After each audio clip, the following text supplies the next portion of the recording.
Black Lives Matter, and this is the fourth session on microaggressions. My name is Dr. Lolly Bargerstock, and I am director of the AU Social Work Program.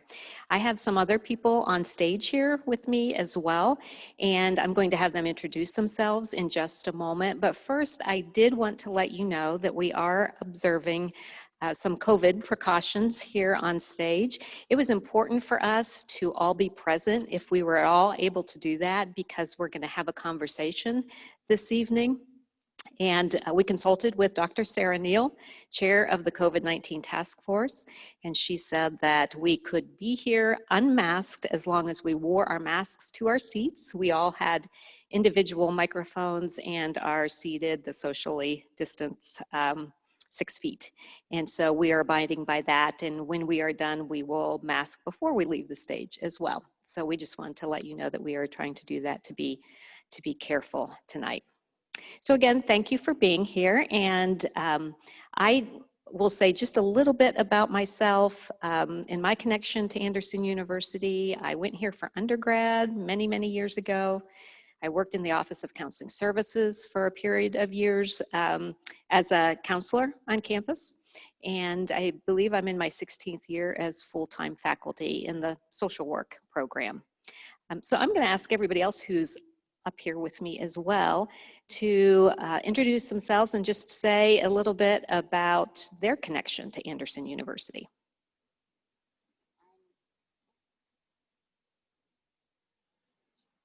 Lisa Pay, and I'm also faculty here in the social work program, and I also went to undergrad here a long time ago and also worked in the counseling center, and I'm in my 20th year of teaching. Yeah, I started when I was 12, so that's part of it. Hi, my name is Juanita Taylor. I have been at AU since 2016. I started off in the Office of the Dean of Students in Student Life. I am currently the Diversity Retention Coordinator and the Office Manager in the Cultural Resource Center. Hi, I'm Christine Colquitt Thacker, and I am Assistant Professor of Dance here, one of the 3 full-time dance faculty. And I started 2014. I think I've been here since 2014. Might have been 2013. Came in halfway through the year, so I've been teaching dance here for a while. I am Shia Batchley, and I am a graduate of AU. I graduated back in 2017, so I was on campus from 2014 to 17, and I was part of the School of Education department. So graduating, I didn't go too far as I actually teach here locally in Anderson, and I'm part of the Anderson Community Schools, just up the road from campus. Excellent. My name is Keith Spencer. I am a 2004 Anderson University graduate, and then I also spent 2 years on campus in resident life as a grad assistant resident director in Mansfield apartments, which are no longer there. Those got torn down, but sad. But anyway, I enjoyed my time here as a student, and now I work at Church of God Ministries just down the road, serving our global strategy department, walking alongside our missionaries as they walk alongside the local church across the world. So just enjoying that. And prior to that, I also served as a pastor at United City Church in Indianapolis. Thank you. I have switched to a PowerPoint slide that I want to kind of lay the foundation for what's going to happen for the next hour or so of our time together. And I want to talk for just a moment about both posture and the content of what we're going to be talking about. As you can see on the screen, it says, we approach tonight's session as an important conversation in which we humble ourselves to hear the lived experience of others, even in the midst of our own discomfort.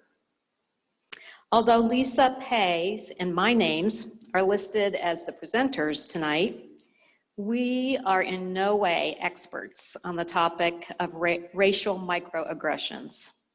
We are simply people who wanted to learn more and were willing to have a conversation. So we are incredibly grateful to the people on this stage who have graciously agreed to help us learn more.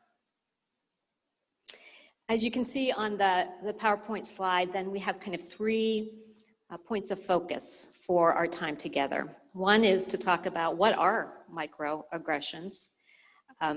Secondly, then what is the impact of microaggressions? And then lastly, of course, what are some ideas for what we can do to reduce microaggressions and to respond to microaggressions? So that will be the focus. We did provide a couple of handouts that we thought would be helpful for folks in thinking about some of these issues. One of those is a handout that we're going to have a little bit of content on another slide about definitions of microaggressions. And another was a handout on white privilege that Lisa is going to talk about just for a moment. Yeah, white privilege is often the foundation of microaggressions, and white privilege doesn't mean that you have necessarily personally benefited or felt privileged. It doesn't mean that you haven't had to work hard or that your life has been easy. It just means that you haven't had to think about being white. And we found that even though current whites in our culture weren't necessarily present for slavery or the injustices after that, we are present now and accountable for yesterday and today and tomorrow. So when we kind of look at this concept, oftentimes we know if we change the way that we're thinking, things will change. So I wonder if it might be helpful for some of us to change the way we think about white privilege so it can move us into this larger conversation so we can be accountable and responsible and be an ally in the current culture. Thank you. So let's move into the first section about what are microaggressions, and you'll see here just a couple of definitions. One is from Diversity in the Classroom, UCLA, Diversity in Faculty Development. Microaggressions are the everyday verbal, nonverbal, and environmental slight snubs or insults, whether intentional or unintentional, that communicate hostile, derogatory, or negative messages to target persons based solely upon their marginalized group membership. That's a lot in one sentence and a lot of commas. This second one is maybe a little bit clearer. Brief everyday exchanges that send denigrating messages to certain individuals because of their group membership. So I would like to ask the folks here, what is your response to these particular definitions? Do they fit? Do they not fit? Is there something missing? What are your thoughts on that? I'll go ahead and get started. I especially identify with the second, the shorter one. And thinking about microaggressions, and on my way here, I was trying to think about, instances, things, and one of the things that most often popped up to me is the introduction to a new person and them saying, "Where are you from?" And I say, "Ohio." And they say, "Where are you from originally? Where's your family from?" "They're from Ohio too." "Well, but where did they come from?" Like, "Well, we've been here since the 1700s. I'm an American." What exactly are you trying to say? I'm old enough now to kind of like pull the conversation into making them realize what it is that they are saying to me, as in, you don't look like me, you are not white, so you must be from another country, or you must be another nationality, when in fact, my ancestors on both sides of my family have been here. We can trace them back to the 1700s. And so, that's one of the most prevalent microaggressions and assumptions. And when I look at this second definition, that's what I see, because I see the word denigrating. And what you've done immediately upon meeting me is taken away my citizenship. You've automatically assumed that I am not you, and that for some reason I don't belong here because I look different. And so and they don't mean for it to be an insult. Usually it's like, "Well, you're very exotic looking," and it's like, well, but the way you presented the question pulled it into, you don't belong, and I do. Where are you from? You are an outsider. And that's for me, one of the most common ones that I've experienced in my life, because I don't necessarily fit a particular box neat for a lot of people. So I think that both of the definitions, I agree with both of them. With special emphasis, I think in the first definition, that it points out that they are often unintentional. For me, the biggest part of these day-to-day interactions are that often they're unintentional, and that it speaks a message. I think that's the most important part of it for me. Those are the hurtful aspects of the microaggressions, is the message that it speaks. So that first definition is really long and you have to spend time on it. But I think that the fact that it's pointing out what those messages are communicating is really good, in that the second one speaks about the fact that it's a denigrating message, but it's not done on purpose. Right. So it's not super easy to fix. Yeah. They're not really easy to identify oftentimes. So I really do agree with both definitions. And the other thing in the first definition that really I think is worth pulling out and noting is that it's not always verbal. They're nonverbal as well. It's the look of surprise when you've spoken to someone on the telephone and then you meet them for the first time and they're like, oh. It's like, I know what picture you had in your Exactly. mind, and I don't meet that picture, and you need a poker face. Exactly. Yeah, no, I agree. Right before we came here, I decided to take a walk through campus just to kind of jog my memory and relive my days. And the first memory that came to me was actually coming to AU as a student, moving into third floor Dunn Hall. And that was the first time that I met my roommate in person. My roommate at the time was from Southern Indiana. And you obviously hear the way I talk. A lot of people would assume that I'm not Black just by the way I talk.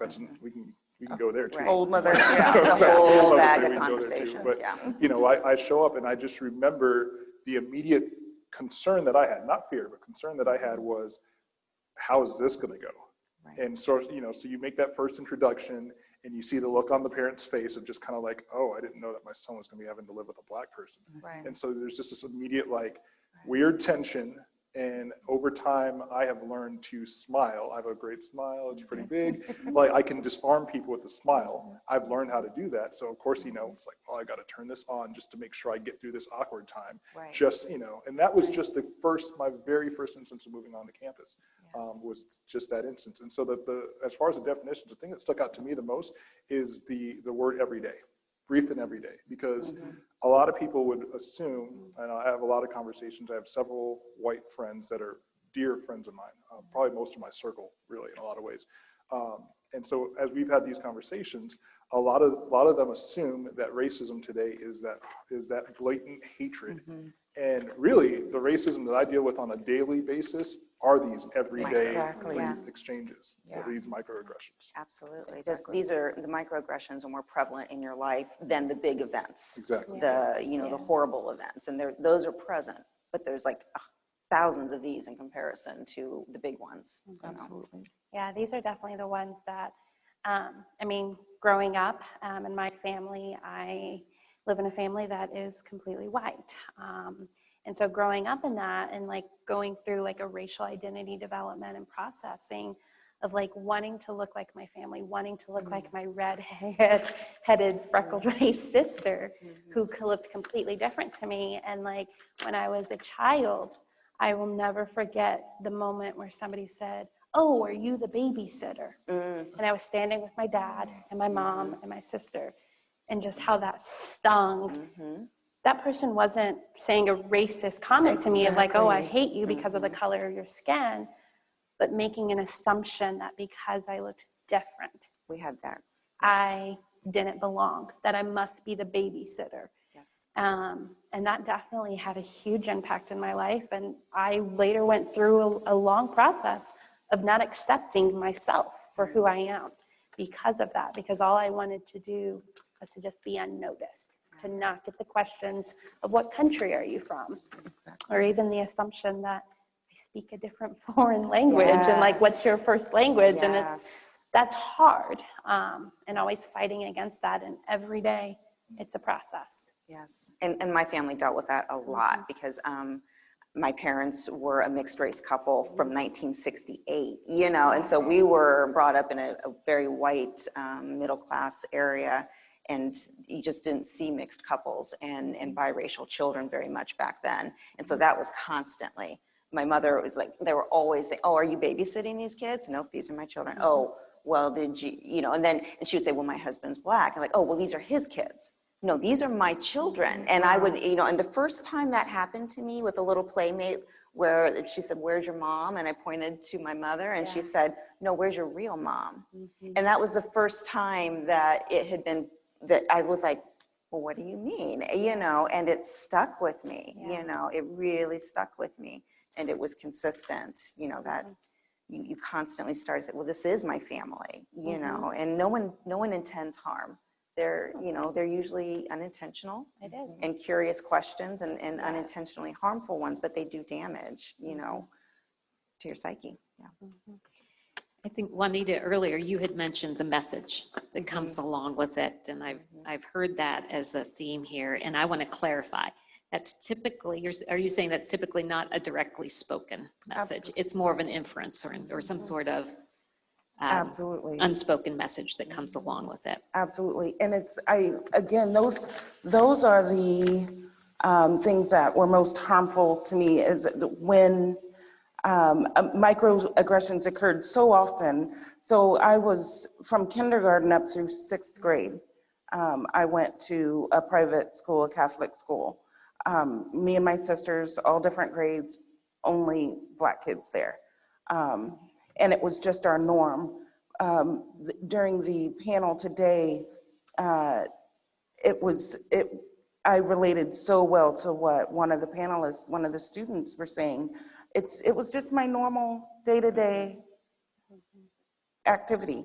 It never occurred to me that what I was hearing every single day, they didn't feel like insults, but I felt I couldn't really articulate the way that they made me feel. I couldn't even articulate it well enough to go home and ask, why would such and such say this? It never occurred to me to ask. So in my family, my extended family is a really small family. So we didn't talk a lot about race.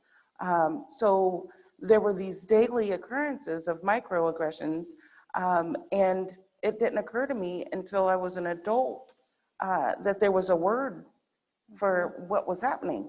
And it didn't occur to me until I was an adult that it had really shaped my worldview. The message that was sent was not one that was ever clearly stated, but it was assumed that there were these stereotypes that these microaggressions were that they stemmed from, and it shaped the way that I thought. Nothing in school taught me that there was anything to believe other than these statements that were being made. So I internalized so much of it without ever recognizing that it had been internalized. So I can't stress enough how damaging the message is. And it's just a tough thing because, like I said, like the definition says, people don't know that they're doing it. It really is based on stereotypes and not understanding the other, and speaking out of that ignorance. And it sends a really, really damaging message.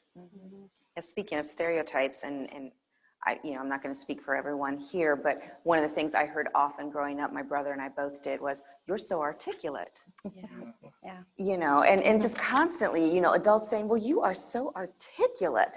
And it wasn't until I was an adult, because I spoke like everybody else in my family. We all speak like this, and every single person I knew spoke like me. So why, and then suddenly it dawned on me one day that they were assuming that I should speak differently or that I should not be as intelligent, or I should not be as conversational, because there was a stereotype associated with my skin color. Absolutely. And so, you know, it wasn't meant, it was meant to be a compliment. And so, and the thing is it was, you know, the physical cues given to me was, this is a compliment to you. You are so articulate, you know. And so I was like, oh, okay, good. You know, and so it was Thank like this, you. it was Yeah, this, you think you say it's- thank it's- you. You don't know how to respond other than Right. the way you would to a compliment. Right, where you start to realize, yeah, because you think it's a compliment. And so you're thanking someone for having overcome a stereotype of you. And, you know, and that is damaging. And now as an adult, I know how to combat that, you know, as an adult. But for the majority of my life, even to young adulthood, I didn't really understand how to combat that. Exactly. You know, and I realize now, I've never seen anyone tell a white person they're so articulate. I've never seen that, you know. So I realize now what was happening, and I know how to put that into check without being rude about it. But, you know, and it does. And I think that's why it's so difficult with microaggressions, because so many of them are A, unintentional, and B, inferenced and in some way as you're a credit because you are something better than we expected you to be. Exactly. And it's so hard to correct it because so many times you're caught off guard. Yeah, I mean, and you that's would think that you're not, you wouldn't be. These things, it's happening constantly. You would think I'm gonna be ready the next time, but almost every single time, because it happens with different people, it happens in different situations. I won't speak for everybody, but I know with me, I can't immediately come up with a way sometimes to check it without hurting the other person's feelings or being afraid that their feelings are going to be hurt. I know that they didn't do it intentionally. So it's just really hard to address it oftentimes. They're like sucker punches, you know, because you're walking along and then someone, you're completely unexpectedly, you're having a wonderful conversation and then someone sucker punches you and you're not quite sure, you know, it will always take you off guard. You're not expecting it. So, you know, you can try to be prepared and, you know, we're getting better at it, but it's still something that when it happens unexpectedly, you know, it's that classic, you think of the fantastic comeback at 2 o'clock in the morning, you know, and you're like, oh, I should have said this, you know. But yeah, I mean, and that's the hard part about it because it's unintentional harm, but it's also like a sucker punch and it comes from someone you trust. And then it damages relationships. Exactly. It was probably my freshman year on campus that was the first time that I spoke back against that because, you know, you walk on your floor, you got people from all over the place, all different backgrounds, experiences. And I had grown up hearing most of my high school life, middle school life, oh, you're the whitest black person I know, which always rubbed me wrong. I got so annoyed by it. And it wasn't until probably my freshman year on campus where I actually checked somebody. I said, well, wait a second, what do you mean by that? You know, but then it turned into that same thing. Oh no, I actually meant it as a compliment. Okay, so then what do you mean by that? You know, like, so what are you really trying to get at and say, you know? And it's so frustrating. And then there was a point in time where as the guys on my floor, as I got to know them quite well and we were able to have some good conversations, I mean, it was maybe fast forward 2 years, we're sitting in the basement of over in Dunhall, we're talking some more. And I start to explain to them. I was like, you know, this really bothered me when you said this. And what I immediately got wasn't, oh, well, we're so sorry. It was, well, why do you feel that way? And so then it was a pushback to try to make me feel guilty for bringing up to them that maybe in some ways took me 2 years to kind of go, you know what, that really hurt. Exactly. You know, or the times you're sitting, when you talk about it happening frequently, there's times I was sitting in the middle of my dorm room studying or doing something. And, you know, I had a good friend, he's a good friend now, but it was this big, I call him the big hillbilly from Kentucky, who would sit there and as a joke, Keith, we're watching Blazing Saddles, get in here.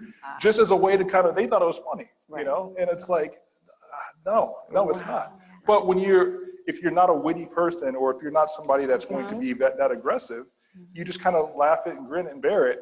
But it hurts. Exactly. Yeah. I think that, and I don't want to belabor it, but I think while we're talking about messaging, if we could find a way of kind of removing this good, bad binary even in this discussion, the fact that we've had to deal with microaggressions so often does not in any way say that the people who are committing the microaggressions are bad, even though it's it's unintentional.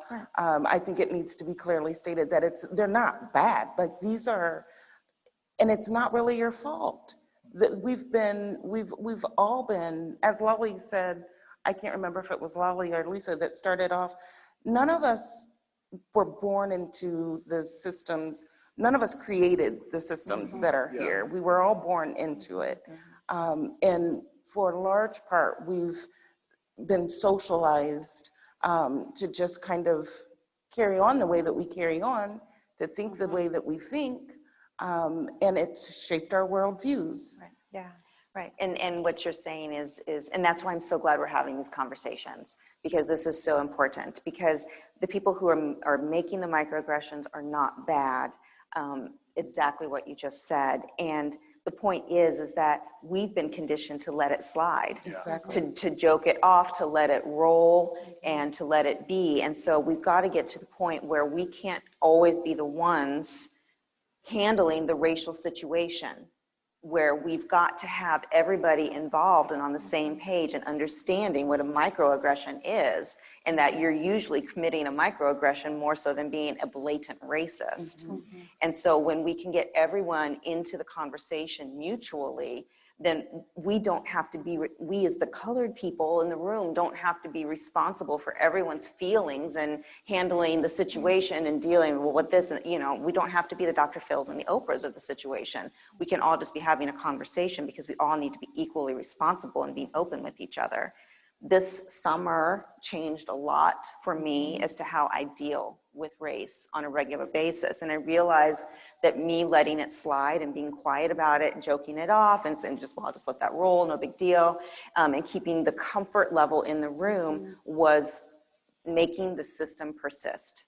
And it was time for me to start saying, that was a little, we can't let that go again, And I'm so grateful for people being open to the conversation and having the conversation and opening up the pathways for that, because it's not comfortable, but it needs to happen if we're going to change.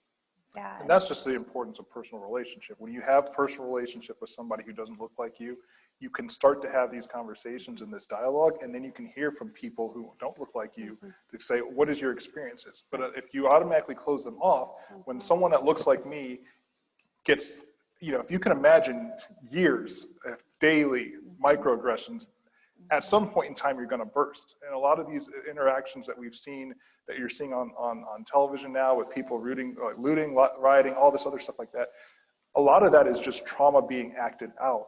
And that trauma starts with these small, everyday type of things that you endure from the time notice we were talking about how this, I had an experience in first grade where I remember I was at a Christian school, and I quickly got pulled out the next year, where I was constantly being sent to the principal's office day after day. I know for a fact, I can look back now, I know for a fact I wasn't doing anything. Right. But I was the only black kid, and I was constantly being sent to the principal's office for different things that my fellow students were doing. And I'm like, what? And at first grade. Yeah. So this stuff starts early and does. builds and builds and builds. And unless you have learned how to deal with it as a person of color, at some point in time you snap. And then that's when you get labeled the angry black man. The angry, yes. Yes. Yeah, when it's calling out a microaggression, it's so quick for people to get defensive. And it is very true. It's unintentional. Microaggression itself and its name is usually a small thing. It's not necessarily the true hatred in your face. But like in that moment when you call that out and you're like, hey, why did you say that? What were you meaning by that?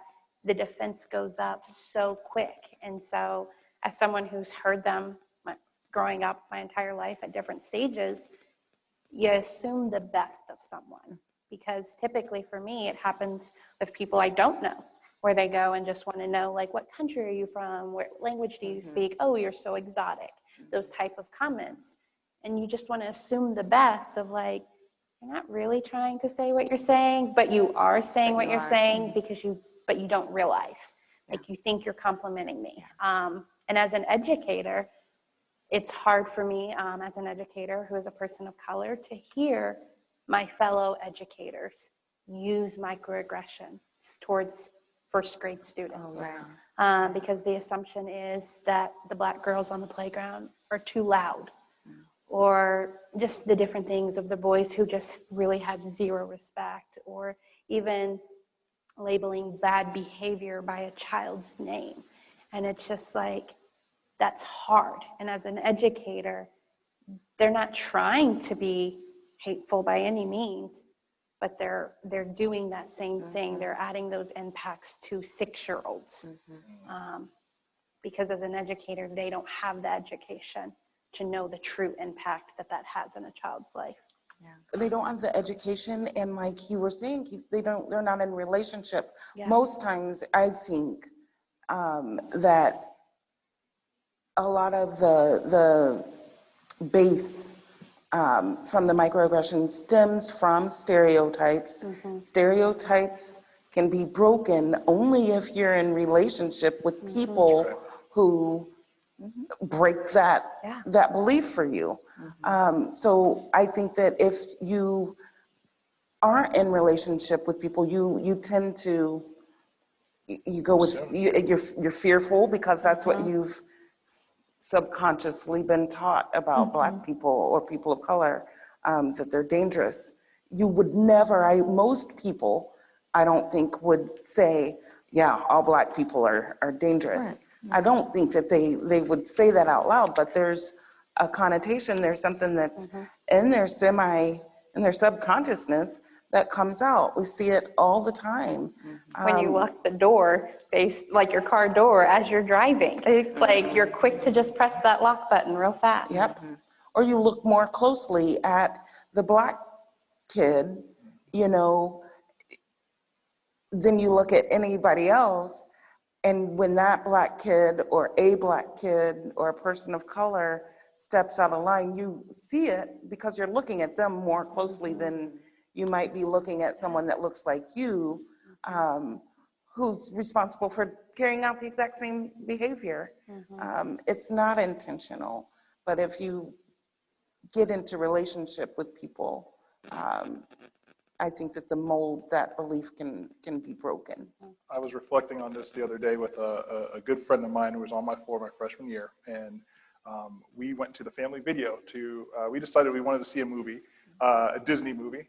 So we said, hey, let's watch Fox and the Hound. Great movie, by the way, very pertinent to this. If you haven't seen it, go look it up. But we had to go to family video because there wasn't Netflix, back in the day. We had to go rent the VHS. Yeah, you need it. And so we go to family video and we walk in, and I just kind of remember doing my normal thing, and I could tell that I was being watched by the store employee at the time. And it's Anderson, Indiana. I dealt with this all the time, right? So I didn't think anything of it. But more and more, I looked at my friend and I saw him kind of just getting visibly upset and red and almost to the point of tears. And I later asked him, I said, Nate, what was going on at the time? And he said, I've watched you get followed and watched the entire time. And it was the first time that I remembered that I actually realized what a problem race is, because I got to see that blatant thing. And again, that only happened by being in a relationship with me and us having those conversations and him seeing that experience. Because other than that, he was just oblivious to what was going on. You start to gain the perspective of someone else's life in the shoes that they walk in. Well, even if, as you have been talking this evening, I've been thinking about, as you've shared these stories and thinking back to privilege. And I many times in my life have been asked where I'm from. I never once thought the person was questioning whether or not I was from a foreign country, because I don't think that they were like they do with you. Yeah, if I say Ohio, which I'm not from Ohio, but if I name that place, then that's it. That's the end of it, because the assumption is that I am an American-born citizen, and that's just one example of that privilege that we get to carry of not having those things called into question. And that's it, you never know when it's coming, because someone might say, where are you from? And I say, Ohio, and they say, oh, cool, what part? Yeah. You know, and then the Yeah. conversation goes on. Sure. Or you say, someone says, where are you from? You say, Ohio. It's like, no, where's your family from? Where are you really Where are you from? really And then all of a sudden, it's like, oh, we're having this conversation. So every time I hear that question, this like defense kind of goes up as to where is this going to go, and how do I have to act, you know? So it's never just a general conversation. And what you were saying about the store, you know, when I walk into a store, if I'm just getting 2 items, you know, I get a basket. So I can put the items in the basket and walk around with a big old basket, and I make a big deal that I'm picking them out and paying for them. You never just like grab a Pepsi and a candy bar and walk around, you know? It's like you have to be very conscientious, because, you know, you've been followed in stores, I've been followed in stores, you know, and especially clothing stores, you know, and the assumption that I can't buy the items that I'm looking at, you know? And so, you know, you're constantly aware of, but until other people see that, they don't understand that's part of your daily life. And I have a friend, and we have very similar lives. We have 2 children, same age, education, blah, blah, blah. She happens to be a petite blonde, and I happen to be me. And one day we sat down and started talking about some of this. And I told her how many times I've been pulled over, and I told her how many times I've gotten a ticket, and I told her how many times I've been asked to step out of the car, and I've been approached with a gun drawn to my car. And her mind was blown, because all of a sudden she realized that her life and my life were very different, even though on paper they were exactly the same. And so it's exposure to this and these conversations that I think are so important, even in our regular relationships with each other. I absolutely think that the having a platform to talk about it so that people are becoming more aware. I can't help but to realize right now in this moment, there's somebody watching, there are several people watching who are, you know, of the dominant, you know, culture, who are white or otherwise, that are thinking, I've had people, I've people ask me that all the time. It doesn't offend me, or that maybe it isn't a microaggression. And you're right, just like you said, at some point, so, you know, people will ask you where you're from, and they don't mean it. You know, they really do want to know what state you're from. But what needs to be understood is that in our day-to-day lives, in the lives of people who don't look exactly like you were saying, Lolly, that we don't have the privilege of going a day or more, you know, without being microaggressed, or without wondering if that was a microaggression. I don't wake up every day arming myself against, you know, microaggressions. Right. You know, I don't walk through my life constantly thinking about it. And that, I think, is probably what is, it might not hurt so much if maybe I did arm myself, because when they do hit, it just stings because you're not looking for it. But the fact that it happens so often to Black people, to people of color, our experience is different than that of someone who can honestly be asked a question and it never occurs to them that it might be a microaggression. You don't have to worry about what that person might be thinking about the group that you're from, or your race. You know, I have been told before that I'm pretty for a Black girl. Ooh. You know, you don't see something like that coming. Maybe you should, but you don't. So our experience truly is, it's just colored by these sorts of things. So for someone who doesn't experience it and who doesn't understand, it's okay not to understand. It's okay not to know how to handle it, but don't negate Thank you. the fact that it exists because it doesn't exist in your world. And these subtle hostilities happen. We talked about earlier about we've all been born into this system where a lot of these things exist, and these things happen. it's not just white to black, majority culture, majority race to people of color. These things can be taught and happen even within communities. So I think of even within the African-American community, research the brown paper bag syndrome from way back in the day, where if you're lighter skinned, you're perceived to be better or than the person who's darker skinned. My family's from the Caribbean, we're dark, right? Yeah. And so you get a lot of that, or coming in as within the black culture sometimes, and I don't want to land here, just briefly touch on it. Within the black culture, a lot of times it's, oh, well, you're not really black.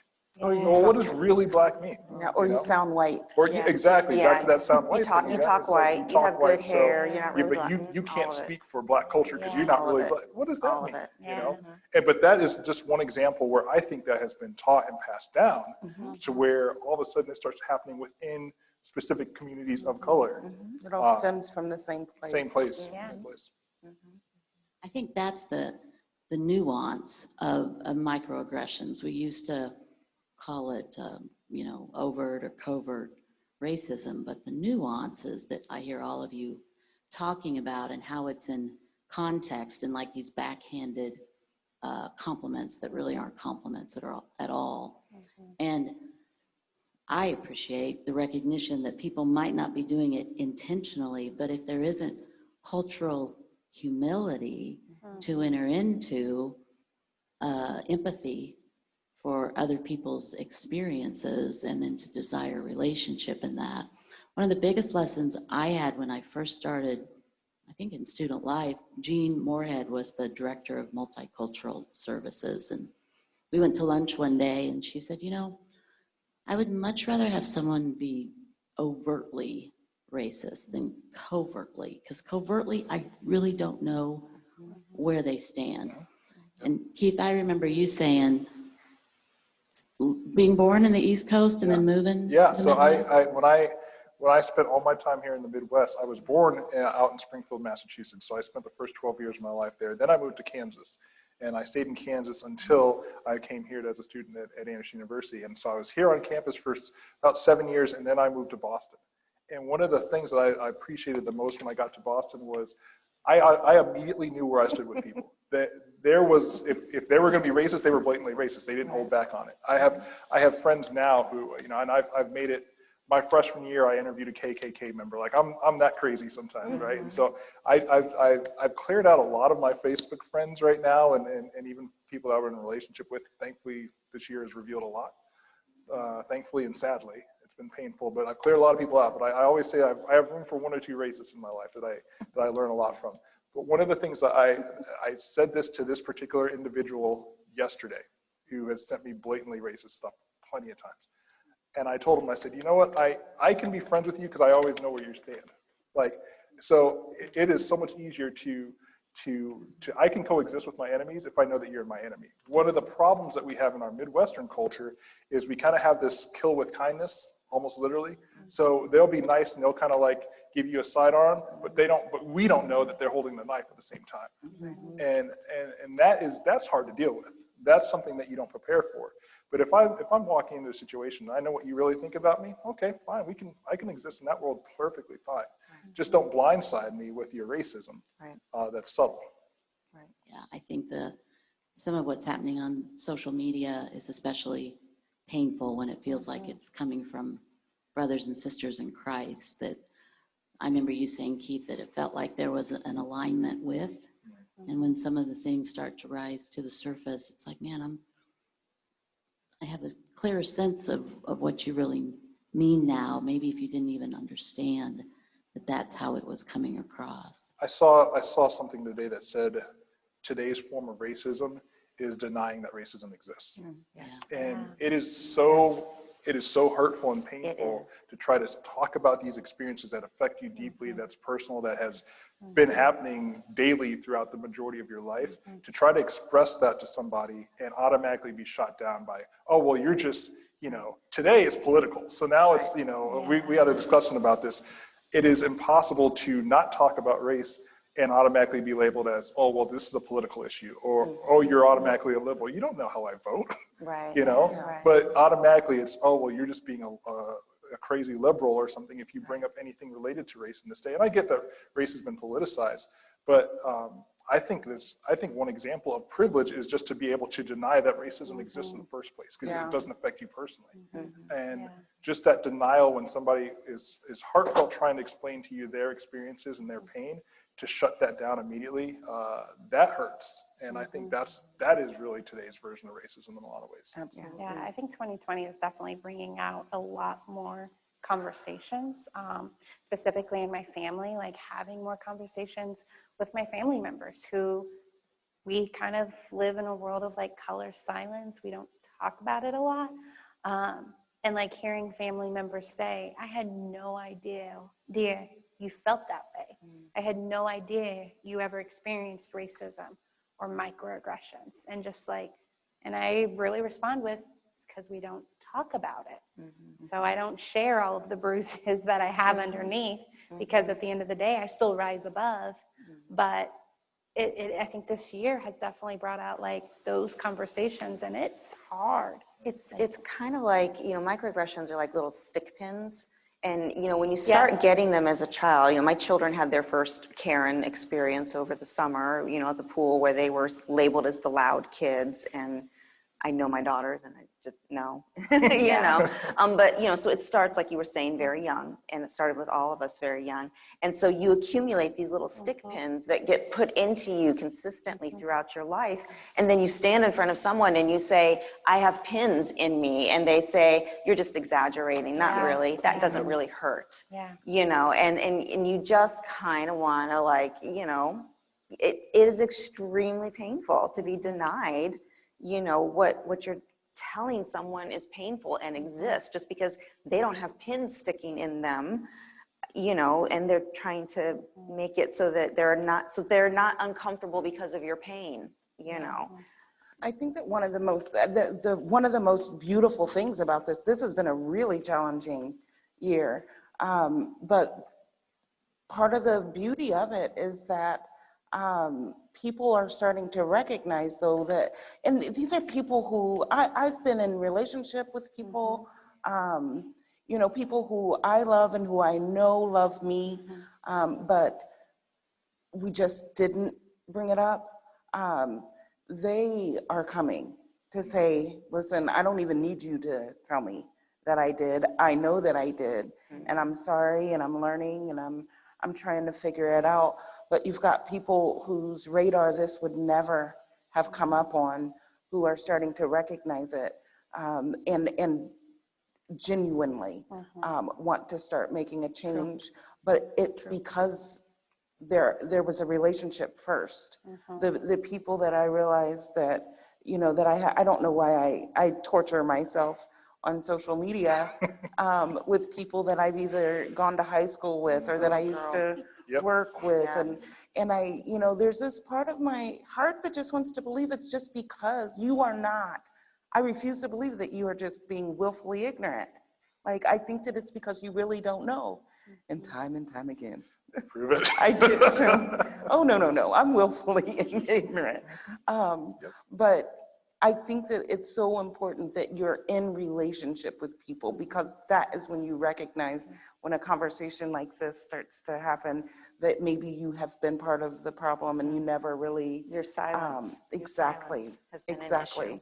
But I think that there have been so many allies that have been born from this year, that it, as painful as it's all been, there has absolutely been a bright side. Yes. I started to speak up 4 or 5 years ago when a lot of things were happening, Philando Castile, and like all the, so many of those things. I started to be very outspoken on my social media about it. And, I try not to pay attention, but I slowly watched that friend count just drop and drop and drop and drop and drop. The more I talked about it, the more it dropped and dropped. And it's like, okay, that's fine. You go to like, hey, I wonder what this person is doing these days. And you go to type in and you're like, oh, add friend. Oh, okay, I didn't realize that. Yes. And, I got a message, and I got permission to share this. I got a message from a friend of mine. You might even be watching this right now. Earlier this year when everything was happening, and I'll read a portion of it. He said, and this gave me a little bit of hope, because the amount of people that decided, well, Keith, you're just being the angry black guy, I'm not going to listen to you anymore. He sent me this message. He said, brother, it took me all morning to figure out what I needed to say and how to deliver it. I hope this message resonates with love and brotherhood. First, in an act of defensiveness, I unfriended you on Facebook some time back. There were things you posted that offended me, even though they were true, in regards to politics and racism. By the way, this guy's a white guy.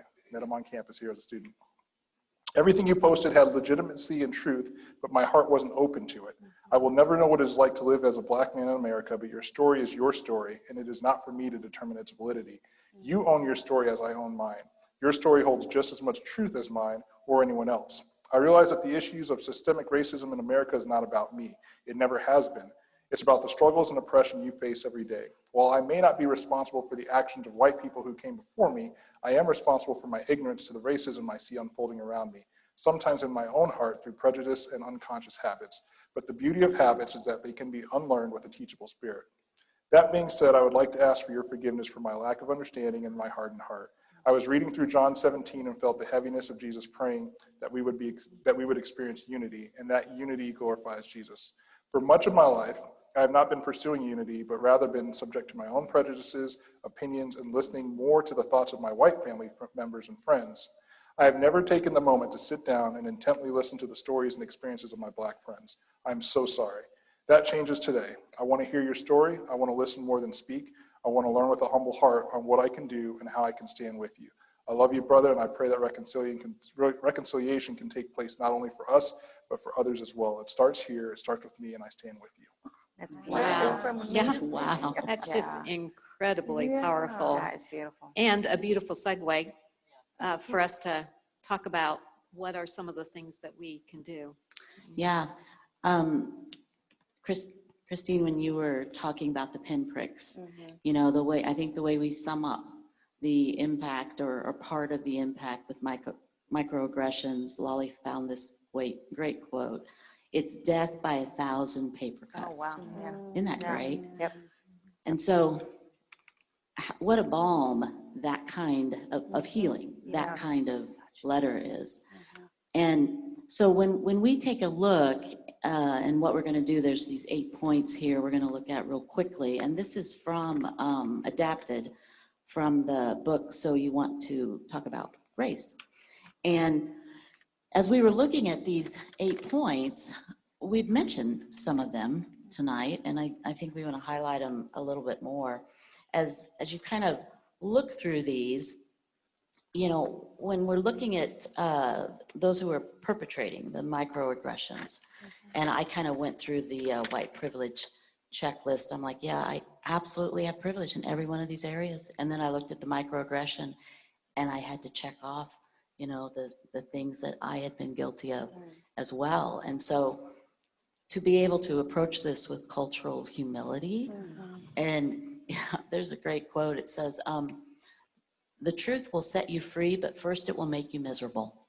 And I think for dominant culture, there's a really healthy space of being miserable right now, which is where we learn. We learn in that tension, I think.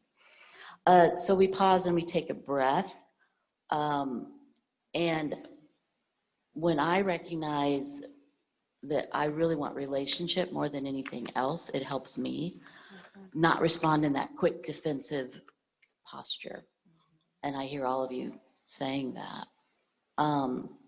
And the second one, reflect about why you may have made the statement. I thought, man, when I think of the incidences I've experienced, a lot of times they get down to, I might have been uncomfortable. Yeah. And so I wanted to call out the obvious, but I did it in such an awkward, ridiculous way that it came across as a microaggression, but it was my discomfort. And one of you said, I think it was you said, we can make microaggressions as a way of pushing away our discomfort. I think that's, yeah, and that's it's a great point. And then, is this something I would have said to people of my own race? And the book gave a great example of you know, about Chinese and American food and how we don't go up to Americans and say, oh, I didn't know you liked hot dogs. You know, it's like, would we really do that? And to reflect on what you were feeling right before the microaggression. The example and Lolly, you might have some examples as well, but I think about when I am doing the roster on the first day of classes, roll call, right? And I'm going through, and I'm awful with pronouncing things in general. More than 2 syllables, I'm in trouble.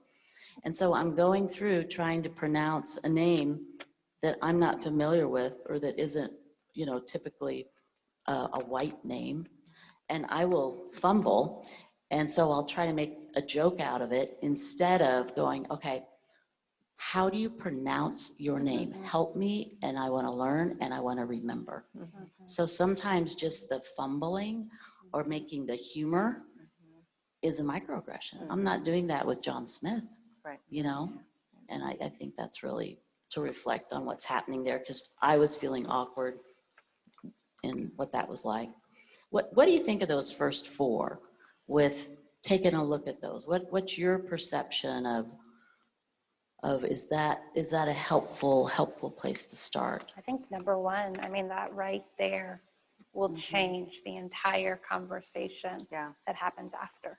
Okay. Because if you're called out in it, and I will be honest, like, I'm the type of person who truly believes in love and compassion. We're going to have this conversation in love and compassion. But I have also called someone out in it in kind of one of those snippy, like, I can't handle this right now. Please don't say that. And I recognize that for me, that wasn't love and compassion. But when you're willing to be called out, when you're able to learn, and also find value in that relationship and remember the unity of that, Yeah. that changes the whole course of that conversation. Yeah. I absolutely agree. I think the first one, it gives you time to do the rest of them. Maybe ahead of time instead of Right. afterwards. I mean, I know from experience that being out of your comfort zone, being uncomfortable, you shoot with humor, and sometimes your humor, you know, is the worst thing, the way that you use your humor. So if you just kind of stop for a minute, and like I said earlier, kind of remove that good, bad binary. Don't think of it as, you know, good or bad, but honestly ask yourself, where's this coming from, this thing that I'm about to say or thinking about saying, or why am I uncomfortable? And you, I think, will probably avoid having to have a much more awkward conversation later. Right. We get our thoughts in front of our emotions instead of leading with, by that pausing. We call it practice the pause. Yeah. And boy, that makes a lot of I sense. think that too, once you do that, if you find yourself doing that often, you can start asking yourself some other questions. Why am I so uncomfortable when I'm encountering, you know, somebody who doesn't look like me? Start to reflect about what your life looks like. Does your life involve people who don't look like you? Start to increase your capacity to be comfortable with other people, so that it's not your first instinct to try to get your thoughts together to figure out, make sure you're not going to fumble. Feel on edge. Yeah. The thing I like about these is the word intentionality is coming to my mind. And for those of you here in the audience, for those of you that are watching, I just think it's especially important to be very intentional about this, about reflecting on your own microaggressions that you use. Why do you say the things that you say?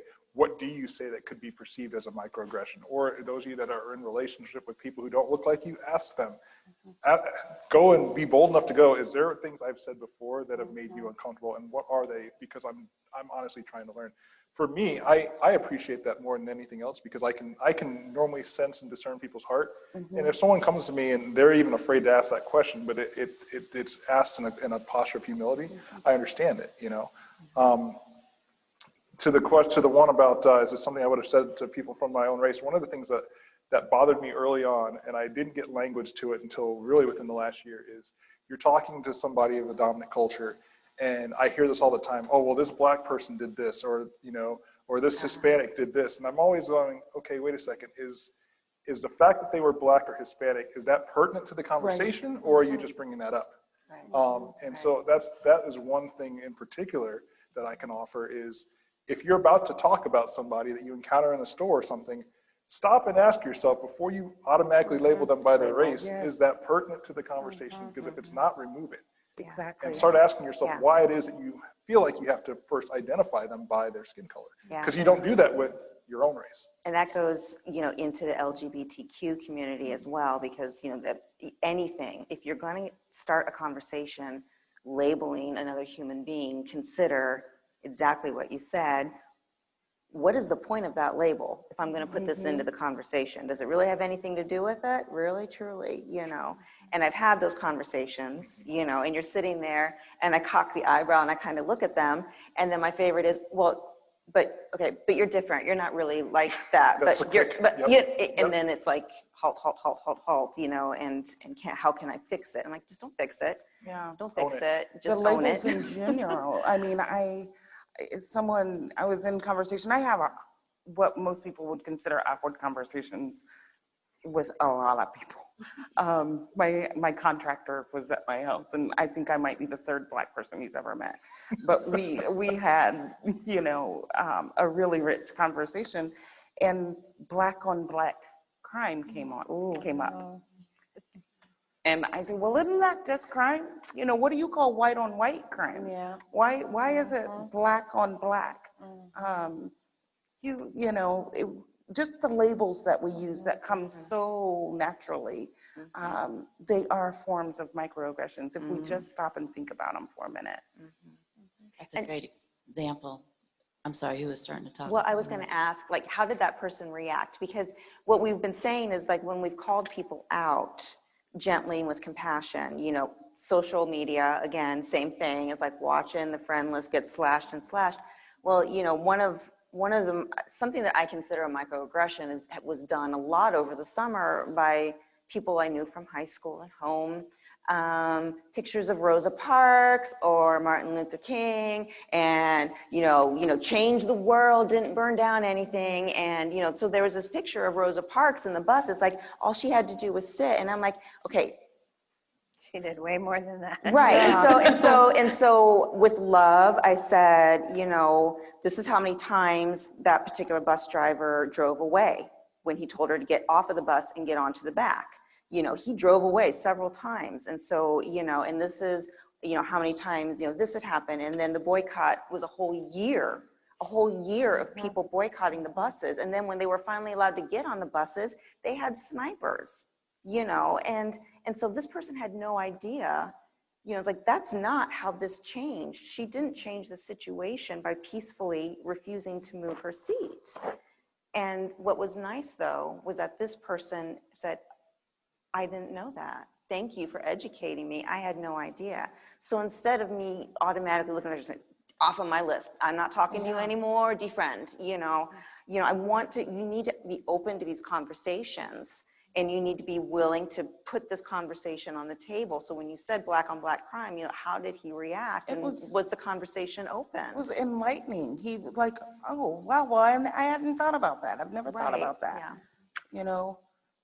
That, both of those examples take me back to something that you said, Keith. You said when we were talking earlier that if people's hearts are in the right place, we'll lead with our heart. And when was it what you had heard from Ann Smith? Is that right?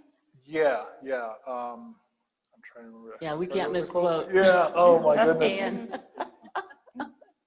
I will say just the gist of it is if you take the posture of humility and of understanding and of just trying, the conversations that I have that are the most difficult and the most hard, but productive and fruitful, are the ones who have led with their heart. They have come to me in a complete posture of humility, and they, I've even heard the comment, Keith, this might be incredibly racist. I apologize. I'm really seeking to understand. And then they say it. And you know what? That's a lot better than just spouting it off all of a sudden, or saying something. And so just that ability to lead with humility and start with humility is huge. I want you to ask. I want you to ask, and I want you to feel safe with me to come and ask. Yeah, the part that's been the most draining for me, I don't know about the rest of you, this year, you go back to that willfully ignorant comment.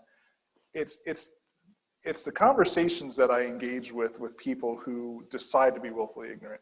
They're the ones who come in with a posture of pride going, well, this is the way it is, and you're wrong. Those are the exhausting conversations. The ones that I actually leave with a glimmer of hope are the ones where people come in and say, you know what, I don't know, but I want to understand. Help me. Exactly. Does the first one feel more like a battle? Like Yes. there's a battle to Yes. prove who's right and who's wrong, rather than for It is. connection. It is. And And the understanding. reality is we all live in different realities. And your reality of the world that you live and you grow up in is your reality. Okay? That's not to be shamed or anything. That's your reality. But to assume that your reality is the way it is for everybody else is where you start to go wrong. Right? And so just understanding, I have a different life, a different perspective on life than somebody else does. Let me humble myself to go, hey, tell me a little bit more about your life and your world. What is it like for you? That opens the door for conversation. Being mindful of not using the excuse of, well, my world's always looked like me. I've never had a world that didn't look like me, because as someone who is Black biracial, I will say, my world has never looked like me. Yeah. I'm very aware of that. And so I think just not even trying to even excuse it as it's because of what my world's like. Yeah, if you want to pull, yep, thank you, you were on it. These last 4 things here real quick, and then we're going to move to, for those that have experienced microaggressions.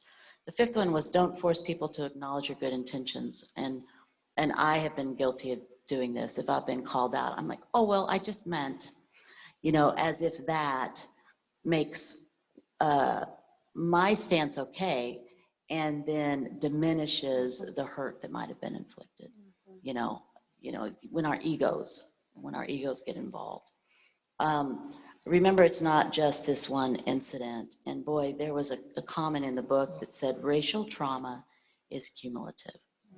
And I do a lot of work around trauma. And so when I think about a lifetime of, the identifiability of race and skin color and those microaggressions that build into that trauma, the pinpricks, I think, that's powerful. The example I use very quickly is if you've ever broken a bone or you've gotten a sore bruise playing a sports or something like that, and you walk and somebody walks over to say hi to you and they smack you on your arm, just like, hey, how's it going? And that a knee-jerk reaction where you just automatically flip and snap, that is what happens to people of color a lot. And when for a lot of people who I don't understand the rioting and the looting, a lot of it though is it's tapping into that trauma that when you see something blatant happen that you hear about in the news or you see the video of it, it taps into that trauma, and the knee-jerk reaction is to explode. And some of us have learned the proper way to channel our anger. Some of us haven't learned the proper way to channel our anger. And some of us have learned to just stuff. To stuff, Yeah. which the more you stuff, at some point in time, it's going to explode. Yeah. Yeah, that's such a great reframe on what's going on and what's happening. The research further on your own, I appreciated, Juanita, you saying, hey, ask me questions. I want to engage, and in the relational context, that makes sense. But at the same time, I can't expect a 101 microaggression session, sit down and educate me. The burden should not be on, persons of color, to be doing that.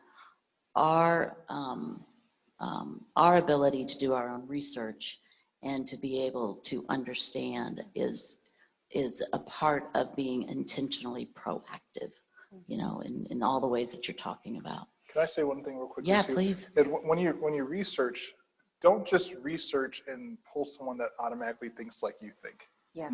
One of the Get things that out I've of had your happen to bubble. me so much in the last few months is people will pull a certain video of somebody who is my skin color and go, Yeah. oh, well, this person said this. What do you think about that? Exactly. And it's like, well, wait a second. So you're going to pull this person who's outspoken just because they are Black and they share your perspective or they their validate political your alignment perspective. and go, see, you should be thinking this way as well. But you won't spend the time to read somebody who has a PhD, who's spent years and years Exactly. in this field of study. You won't read them.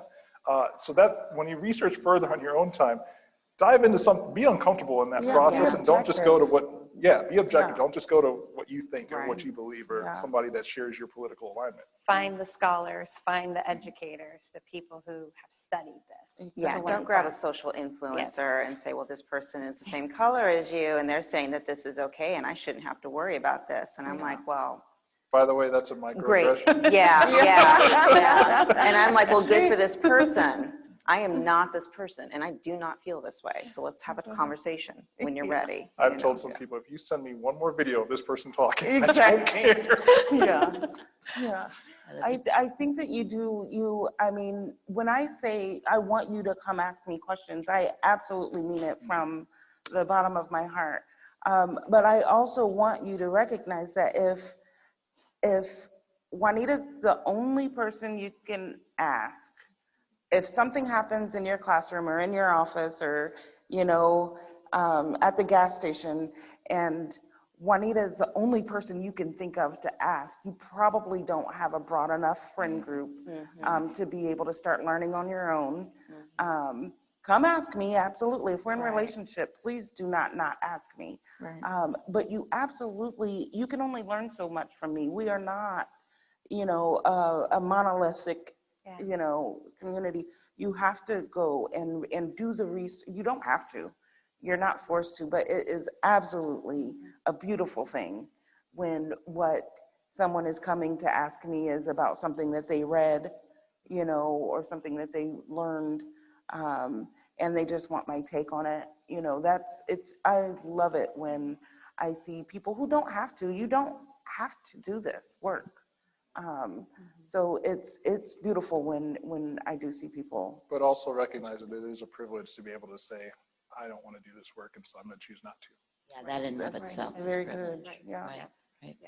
The last one around apologize, we've mentioned, but the fact that we hurt someone doesn't mean that we're a horrible person, and we kind of talked about that a little bit, but the fact that we meant well doesn't also absolve us of guilt.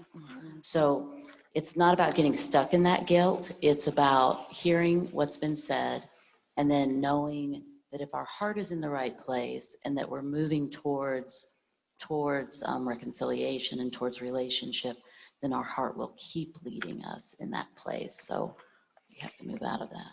Yeah, so we want to make sure to have some time for questions, and we do have one other slide here that is still asking what can we do, but it's focusing on people who experience microaggressions, as we've heard about those experiences this evening.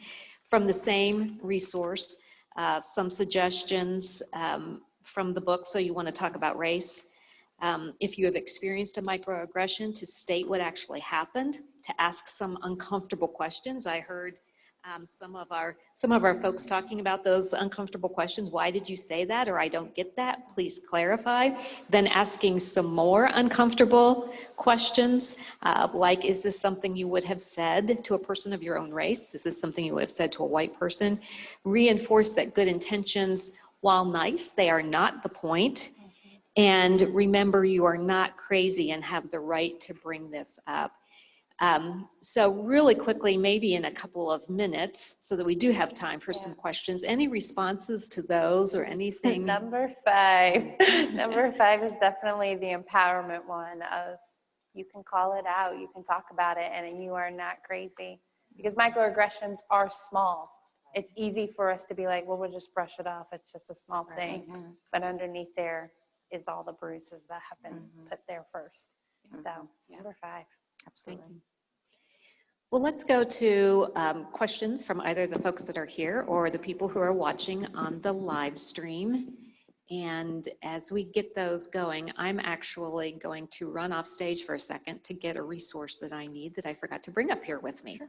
So any questions from out here, first of all? Okay, Dr. Schrock, what about from the live stream? Yes, we have a question from the live stream. And this goes back to something that Christine said earlier. How do you combat the conversation when someone calls you articulate?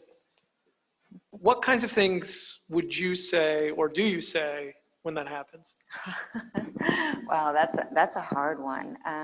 you know, as an adult, I don't get it nearly so much as I used to, especially as an adult professor. But, you know, the important thing, I think, is to look at that person, and I'm thinking back to how did I used to handle it when it would happen to me as a younger adult. And the best way to say it is, well, what do you mean by that? Can you articulate what you meant by saying that to me? And see what they have to say, you know, and open the conversation and go from there with it. But, you know, the best way, I mean, honestly, there's no way to combat it other than, because that, I mean, that's a microaggression that actually is pretty blatant. You know, that's one that's not really so hidden. It took me a long time to figure that out, but I grew up in a different generation. And it's pretty obvious now what that is. And so when someone asks you that, say, oh, well, you're so articulate. Say, well, thank you, so are you. Yes. Where did you learn to speak so well? You know, and just kind of, you know, that's kind of how I handle things on a regular basis, if you know me. So, you know, you can handle it with humor and throwing the compliment back to them to see how they react and feel about it. Or you can handle it by saying, why did you ask me that? Why did you say that? Thank you, I am, but why did you say I'm so articulate? What made you think I wouldn't be? And then there's the conversation that's been dropped. So how are they going to respond? And you have an opener. That's really my go-to is you have to, my facial expression is, thank you. You too. Just kind of perplexed. I don't usually, and it has been a long time too since it's been said directly to me. But just kind of perplexed, obviously perplexed, and a shrug, thank you. Yeah. Okay, another question? Yes, I'll follow that up with, how do you begin the healing process of microaggressions as a person of color? For me, it's been starting to understand more. I've probably learned more in the past decade about who I am and who I come from, that has helped me to begin healing. And honestly, this year has done a lot just to be able to, I don't know, finally feel free to say exactly what I mean. I haven't done that before, really, not in any kind of large quantities. Right. So for me, it's been educating myself about the things that I was not taught growing up, understanding that the stereotypes are just that, they're stereotypes, and that they're not true of our entire community, and that the ones that have any validity at all also have a starting point. And if you start to understand that starting point, you can really do a world of good in your psyche. I also think a lot of it has to do with just an embracing of yourself. And we've had this conversation as adults that we've gone through our own racial identity and evolution. And the person I am now is not the person who I was 10 years, 15 years ago, 20 years ago, 30 years ago, dealing with these things.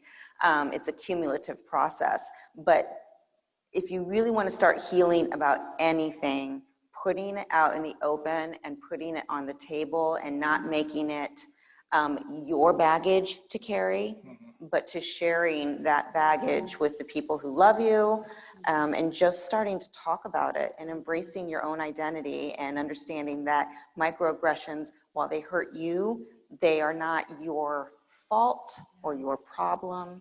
It's the other person's problems. And putting that on the table and just being able to embrace that. There's a racial evolution, and as a person in college, I didn't have it. I was going through it, and I was evolving and figuring out who I was. And so I can come from the other side now and say it's easy to throw it on the table and heal, but you really do need to just start talking about it. And if there's one thing that 2020 has at least done, it has thrown it on the table, and we cannot ignore it anymore. there another question, Joel? Yes. A follow-up to that question is, how do you react to microaggressions from other people of color? It is different to deal with them compared to if they came from a white person for you. Those are difficult. Can you give us an example of one of those that you've experienced? So I'm Black biracial, and definitely, and I grew up in a white family, as I stated. And so I was right after I graduated high school where I was talking about something, and somebody responded to me. It was a guy I worked with. He's like, those are your white girl morals. Because I was talking about something like, oh, it's not right for me to do this, like this is called cheating kind of situation. And I just remember stopping and thinking like, what? Like my white girl morals? Like what exactly is that? And you know, in that moment, like didn't have the tools of how to deal with that. Now, if someone will make a comment about like, oh, like you're more white or things like that, like the whole basic white girl was something through college because I had Uggs, I like Starbucks, like those type of things. Now I'm able to be like, actually, I just like what I like, you know, and just like, you don't have to identify it as that's my white side versus my black side. Yeah. I think as a Black woman, it's really nuanced. I mean, it is, it totally depends on what the circumstances, like who you're dealing with. I think that trying to understanding enough before you respond, I think matters. Yeah. And I think that's with any microaggression, really. You don't want to attack and feel like you understand what somebody's thought process was before they said something. But a lot of times I find that we have been conditioned to believe some really unhealthy things, untrue things about ourselves. So you want to lead with grace. A lot of times there's an opportunity for a learning moment, and depending on what your personality is and what the personality is of the person that you're interacting with, it can be treated with humor. But I think that 9 times out of 10, you need to be able to find a way of having some sort of conversation because there's some mistruths that they're believing about themselves that really need to be undone. Well, and even exploring the deeper like bias in their life, Exactly. like those implicit bias and doing the inner work. I mean, the true reality is all types of people, no matter what race you are, no matter what gender, no matter what age, there's a bias related to that. And you have those and you're constantly fighting against that by opening up your awareness and your perspective.